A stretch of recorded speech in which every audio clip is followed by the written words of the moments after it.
A letter arrives at Graceland. It's from a woman Elvis has never met.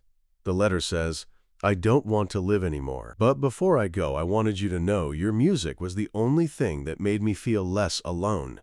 Elvis reads it, and instead of having his staff send a standard fan letter response, he does something nobody expected. He picks up the phone, and he calls her. That phone call lasted hours.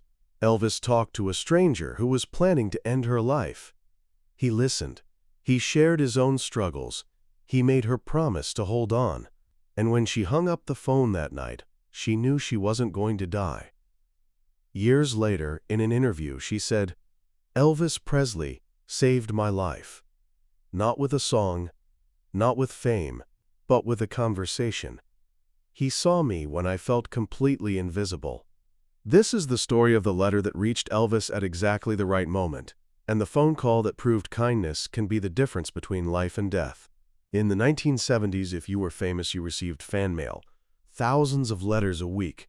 Elvis Presley must have received more than anyone. Letters from all four corners of the world, marriage proposals, requests for autographs, people asking for money, people sharing their stories.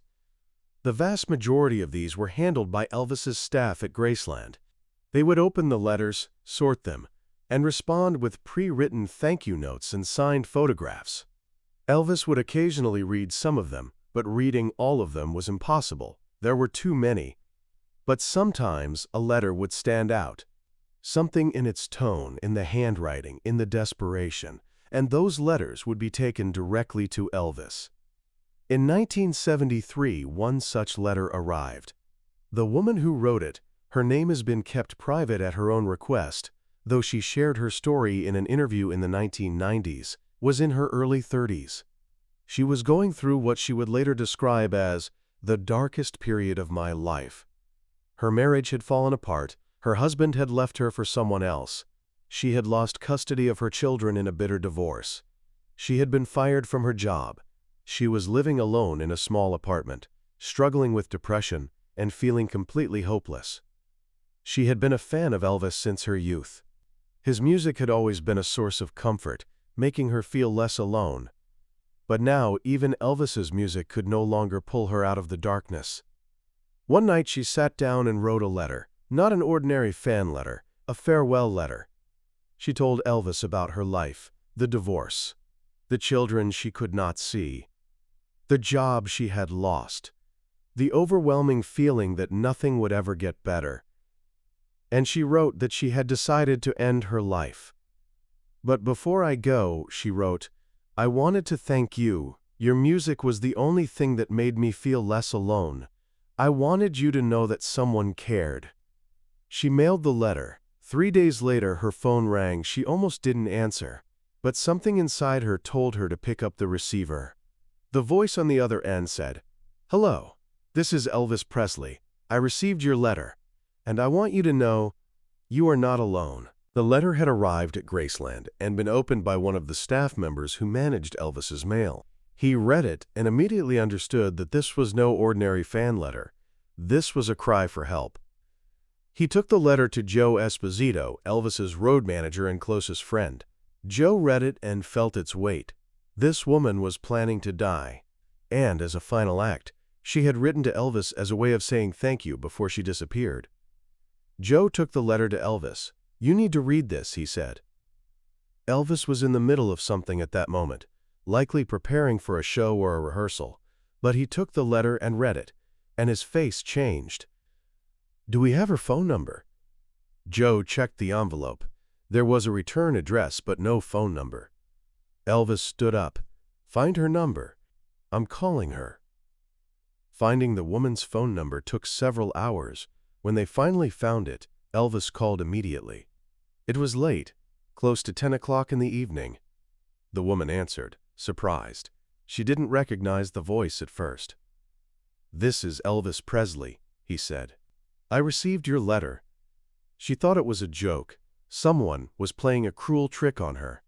But Elvis kept talking, and something in his voice convinced her that it was really him.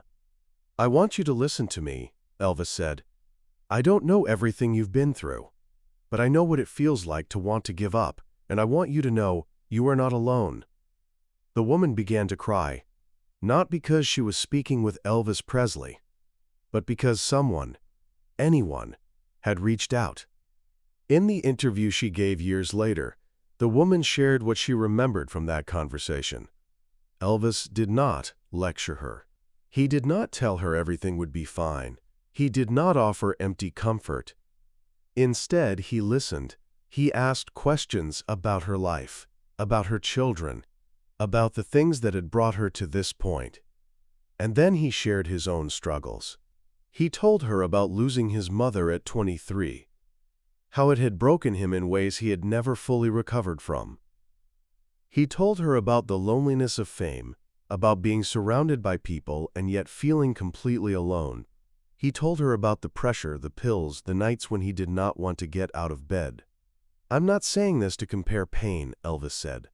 "I'm saying it because I want you to know you're talking to someone who understands. And I'm still here, still fighting. You can too." The woman asked him, "Why are you doing this? You don't know me." Elvis's answer stayed with her for the rest of her life, "Because someone needed to. And your letter reached me, so that person is me, and I'm not hanging up until I know you're going to be okay." That phone call lasted more than 3 hours. Elvis talked with her about hope, about reasons to keep going, about small steps she could take. He made sure she called a therapist. He made sure she reached out to a friend. And he made sure she did not give up. At the end of the call, Elvis gave her his private number at Graceland. "If you ever feel this way again, call me, anytime." I mean it. When the woman hung up the phone that night, something had changed. She had not healed. She had not suddenly become happy. But she was not going to kill herself. "I felt seen," she said in her interview. "For the first time in months, someone saw me. Not as a failure, not as a burden, as a person worth saving." She followed Elvis's advice. The next day, she called a therapist and made an appointment. She reached out to a friend she had been avoiding. She began taking small steps to rebuild her life. It was not easy. Depression does not disappear after a single phone call. But that call had given her something to hold on to, a reason to try. 2 weeks later, the woman's phone rang again. It was Elvis. "I've been thinking about you," he said. "How are you?" She was stunned.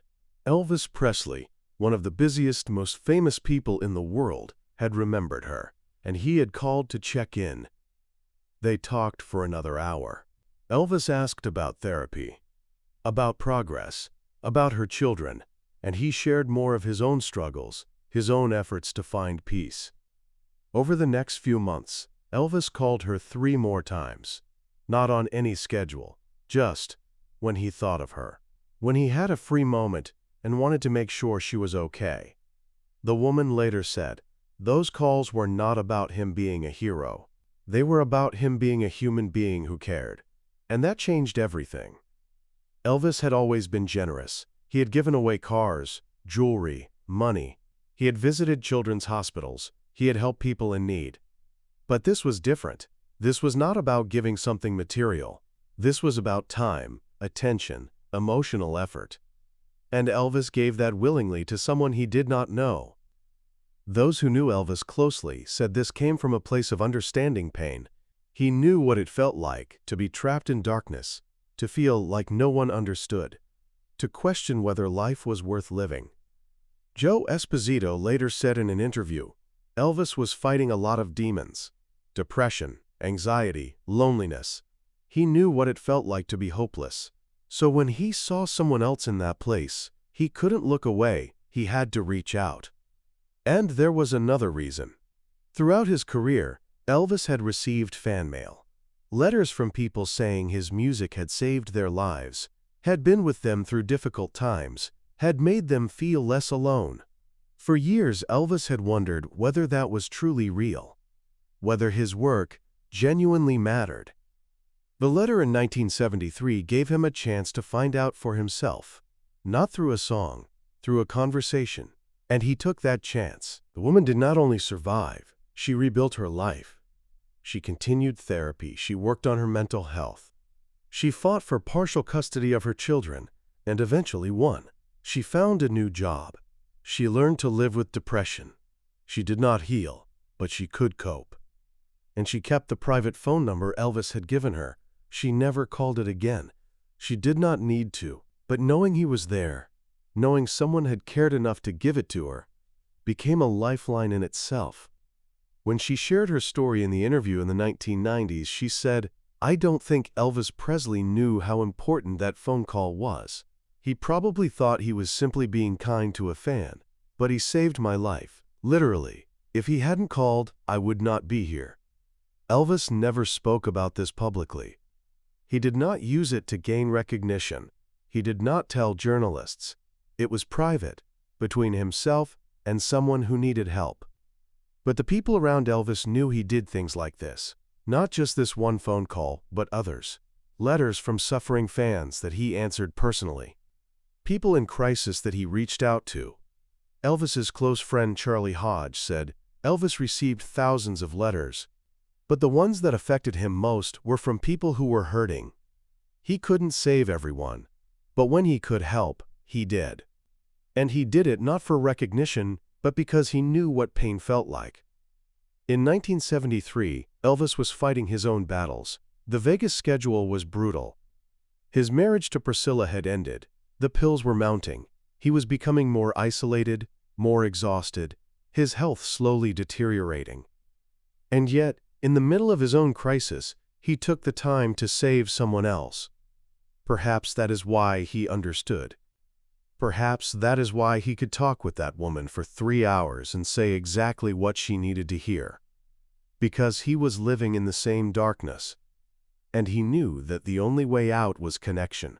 Someone seeing you, hearing you, caring about you. When the woman finally shared her story with the public in the 1990s, she did so to honor Elvis's memory. She wanted people to know that Elvis was not simply an artist. He was someone who used his power to help people. Quietly, without recognition. People remember Elvis for his music, his films, his costumes, she said. I remember him because he saved my life, and I wanted the world to know. Elvis Presley saw people. He truly saw them, and when he could help, he did. Throughout his career, Elvis received thousands of letters like this one. From people in pain, from people in anguish, from people who felt alone. It was impossible for him to respond to all of them. But his response to this one letter, the time he took, the call he made, the follow-up he gave, meant that at least one person was saved. At least one life was changed. And perhaps there were others, letters he answered that were never made public, calls he made that no one ever knew about. Small acts of kindness that never made headlines but meant everything to the people who received them. If you remember Elvis Presley, you probably remember the concerts, the music, the fame. But stories like this remind us that the most important things we do are often the quietest. One phone call, one conversation, 3 hours of listening to someone who needed to be heard. Elvis did not cure that woman's depression with that call. He did not solve all her problems. But he gave her a reason to hold on for one more day, then one more day, and one more day after that. And sometimes, that is all that is needed, not a grand gesture, not a miracle. Just someone who sees you, someone who cares, someone who says you matter, and I am not giving up on you. The woman kept Elvis's original response, the brief note he had sent along with his call, saying he had received her letter and wanted to talk. She had it framed and hung it on her wall. Not because it came from a celebrity, but because it was proof that someone had cared. Proof that at her darkest moment, when she felt completely invisible, someone had seen her. That woman is still alive today. She has children, grandchildren, a life that would not have existed if Elvis had not called. And every year, on the anniversary of that first call, she gives quiet thanks. Not to Elvis Presley, the king of rock and roll, to the man who saw her, to the man who heard her, to the man who cared. Because that is the Elvis worth remembering. Not just the artist, the human being who used his power to pull someone back from the edge. The man who made a stranger feel less alone. The man who proved that sometimes the most important thing you can do is simply be there. One letter, one phone call, 3 hours of conversation, and a life saved. That is a legacy